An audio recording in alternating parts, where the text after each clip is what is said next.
प्यारे बच्चों, आज की कहानी का नाम है होशियार नंदू। लेखक व चित्रांकन हरिचरण सिंह भारती। चंदू और नंदू दो दोस्त थे। नंदू का पढ़ाई में बिल्कुल भी मन नहीं लगता था। वह दिन भर चंदू के साथ इधर उधर घूमता रहता और जब घर वापस आता तो मार भी खानी पड़ जाती। नंदू की इस हरकत से परेशान आकर उसके पिताजी ने कहा, नंदू तुम चंदू के साथ में घूमने मत जाया करो, घर पर रह कर कुछ काम ही कर लिया करो। नंदू बोला, जब घर पर कोई काम नहीं होता है तो क्या करूं। नंदू की बात सुनकर उसके पिताजी ने बाजार से 3 बकरियां खरीद कर ले आए और बोले कि तुम पढ़ते लिखते तो हो नहीं, आज से तुम्हें टिल्लू के साथ बकरियां चराने जाना है। नंदू टिल्लू के साथ बकरियां लेकर चराने चल पड़ा। बकरियां जब चर रही थीं तो नंदू अपने दोस्तों के साथ खेल में मस्त हो गया। उसे बिल्कुल भी याद नहीं रहा कि वो बकरी चराने आया है। बकरियों ने देखा कि सामने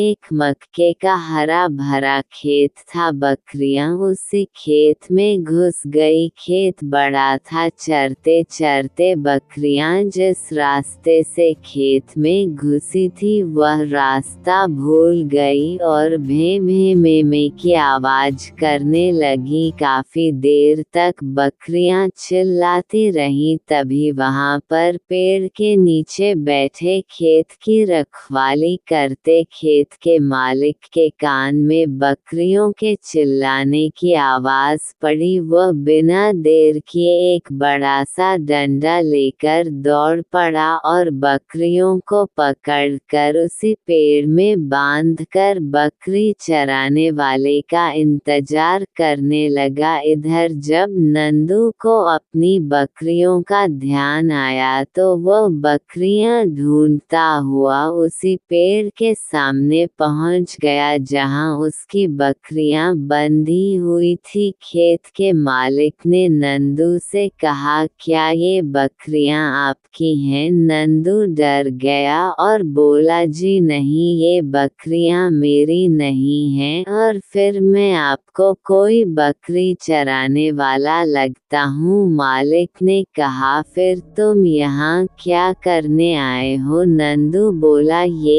एक राज की बात है, तुमको नहीं बता सकते हैं। मालिक ने कहा, ऐसी क्या राज की बात है जो तुम हमको नहीं बता सकते? मालिक के जिद करने पर नंदू ने कहा, ये जो आपके खेत में पेड़ लगा है इस पर ऊपर चोटी पर चील का एक घोंसला बना है। एक चील सोने की चेन लेकर उड़ी थी और वह इसी पेड़ पर आई है, तो मैं उसका पीछा करते करते यहाँ आया हूँ। यही वो राज की बात है। आपको कोई ऐतराज न हो तो मैं आपके पेड़ पर चढ़कर वो सोने की चेन उतार लूं। नंदू की बात सुनकर खेत के मालिक को लालच आ गया और वह नंदू को समझाते हुए बोला, देखो तुम अभी छोटे हो, तुम पेड़ की चोटी तक नहीं चढ़ पाओगे तो तुम यहीं पर रुको, मैं खुद उतार लूंगा, क्योंकि मेरे पेड़ पर जो वस्तु है वो मेरी हुई। मैं इस पेड़ का मालिक हूँ और वह चेन अब मेरी हो गई। इतना कहकर बिना देर किए खेत का मालिक झट से पेड़ पर चढ़ गया। नंदू ने देखा कि मालिक पेड़ पर चढ़ रहा है तो वह जल्दी से पेड़ से बंधी हुई बकरियों की रस्सी खोलकर अपनी बकरी लेकर वहां से भाग निकला। घर आकर चैन की सांस लेते देते हुए बोला, जान बची तो लाखों पाए। लौट के नंदू घर को आए तो बच्चों, इस कहानी से हमें ये सीख मिलती है कि हमें कठिन से भी कठिन परिस्थिति में होशियारी से काम करना चाहिए।